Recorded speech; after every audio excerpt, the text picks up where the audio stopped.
Sorry gaseous exchange के बाद जो है वो ऑक्सीजन जो है वो चली जाएगी किस में, आगे वाले एंटीरियर सेक्स, और फिर उसके ज़रिए जो है वो बाहर चली जाएगी।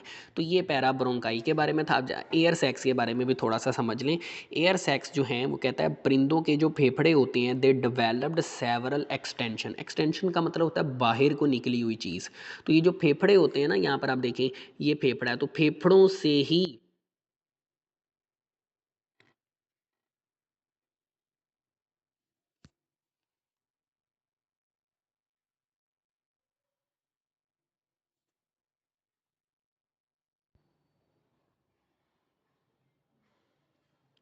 जी बेटा स्क्रीन शो हो रही है आप लोगों को?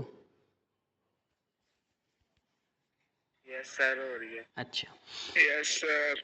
अच्छा जी, हम बात कर रहे थे परिंदों के एयर सैक्स की, कि जो लंग्स होते हैं, लंग्स की जो एक्सटेंशंस होती हैं, लंग्स जो है वो कई जगहों से बाहर की तरफ एक्सटेंड करते हैं। तो परिंदों के जो लंग्स होते हैं वो क्या करते हैं, कई किस्म के एयर सैक्स जो हैं वो बनाते हैं। अच्छा, ये जो एयर सैक्स होते हैं अगर आप यहाँ पे देखें, ये तो खैर मैंने डायग्राम बनाई, इस एयर सैक्स जो है ना ये परिंदे की बॉडी का आप कह लें 70% जो हिस्सा होता है ना उसको कवर करते हैं। हालांकि कुछ परिंदों के अंदर जो एयर सैक्स होते हैं तो हड्डियों के अंदर तक जो है वो पेनिट्रेट कर जाते हैं। अब इनकी तादाद टोटल कितनी होती है बेटा? इनकी तादाद टोटल 9 होती है। ज़्यादातर परिंदों के अंदर एयर सैक्स की तादाद जो है वो 9 होती है, और जब इनके अंदर हवा एंटर होती है तो ये मुकम्मल तौर पर जो है वो फूल जाते हैं, गुब्बारे की तरह जो है ये फूल जाते हैं। अच्छा, उसके बाद फिर ये क्या करते हैं, फिर ये कॉन्ट्रैक्ट करते हैं, और कॉन्ट्रैक्ट करके ये एयर, अब इसकी बात कर रहा है बेसिकली, जब हवा इसमें आएगी तो ये गुब्बारे की तरह फूल जाएगा। फिर जब ये कॉन्ट्रैक्ट करेंगे तो ये ऑक्सीजन को, मतलब एयर को किस में एंटर करेंगे, लंग्स में एंटर करेंगे। अब लंग्स के अंदर होंगे पैराब्रोंकाई, जहाँ पर क्या होगा, गैसेस का एक्सचेंज होगा। अच्छा बेटा, यहाँ पे जो है ना एक टर्म यूज़ की गई है काउंटर करंट की। काउंटर करंट का मतलब क्या होता है? काउंटर करंट का मतलब देखिए, ये इस डायरेक्शन के अंदर ये ऐसे ऐसे एयर जो है वो पैराब्रोंकाई में मूव कर रही है, और मैंने इसी डायरेक्शन में ही बनाई है। देखिए ये इसी डायरेक्शन के अंदर ही मैंने बनाई है। अब लेट्स से ये हमारे पास है पैराब्रोंकाई, आप देखिए दोनों साइडों से ओपन है। अब ये ऑक्सीजन एंटर हो रही है, एयर एंटर हो रही है जिसके अंदर ऑक्सीजन मौजूद है, ये उसकी डायरेक्शन है। ठीक है। अब ये जो पैराब्रोंकाई है इसकी दीवार के अंदर जो है, इसकी दीवारों के अंदर कैपलरीज होती हैं। अब वो दीवारों के अंदर तो नहीं बना सकता था, तो मैंने क्या किया, इसको साइड पर समझाने के लिए ये ब्लड कैपलरी बनाई है। अच्छा, अब ज़रा गौर करनी है आपने, पैराब्रोंकाई में जो एयर की डायरेक्शन है वो इस तरफ इस तरीके से है, जबकि ब्लड जो है पैराब्रोंकाई की दीवारों में जो ब्लड है उसमें जो डायरेक्शन है वो ओपोजिट है। ब्लड इस डायरेक्शन के अंदर फ्लो कर रहा है, इस डायरेक्शन में। तो ऑक्सीजन की डायरेक्शन इस तरह है और ब्लड की डायरेक्शन इस तरह है, मतलब ब्लड और एयर जो हैं ये ओपोजिट डायरेक्शन में फ़्लो कर रहे होते हैं। और याद रखिएगा, ओपोजिट डायरेक्शन में जब ब्लड और एयर फ्लो करते हैं तो क्या होता है, गैसेस का एक्सचेंज जो है वो ज़्यादा होता है। अब ज़रा लेट से इसको ज़रा समझें, लेट से यहाँ से ऑक्सीजन एंटर हो रही है, यहाँ पे प्रेशर है 10%। तो जब अब ब्लड यहाँ से एंटर हो रहा है तो ब्लड का प्रेशर यहाँ पर है 10%। अब जैसे जैसे यहाँ पर बढ़ता जाएगा, अब यहाँ पर अगर आप देखें तो यहाँ पे ब्लड का प्रेशर है 50%। मतलब ये जो दो पॉइंट्स हैं इनके दरमियान डिफरेंस है। यहाँ पे 50% प्रेशर है और यहाँ पे 10% प्रेशर है। यहाँ भी आप देखें, यहाँ भी डिफरेंस है प्रेशर का, यहाँ पे 20-40 है, यहाँ पे 30 जो है वो प्रेशर है। ये तो खैर समझाने के लिए था।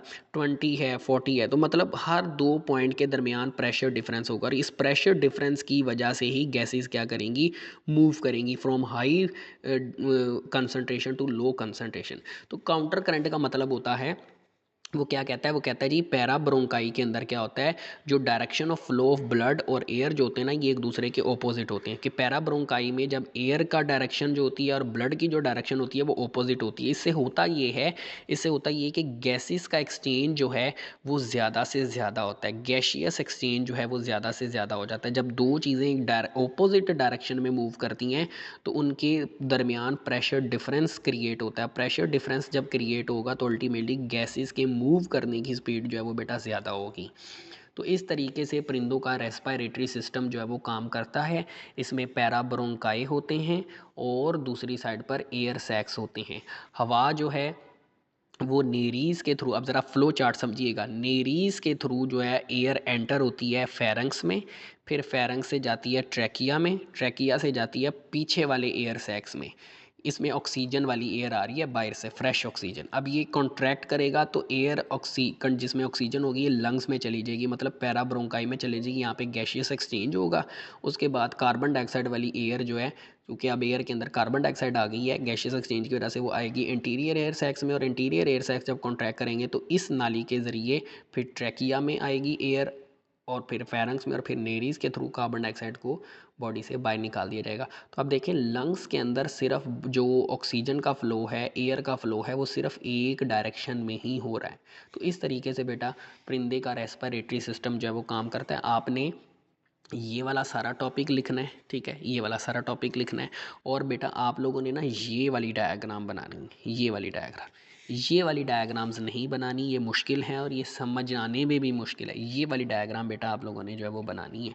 ये हमारा टॉपिक था। अगर किसी का कोई क्वेश्चन है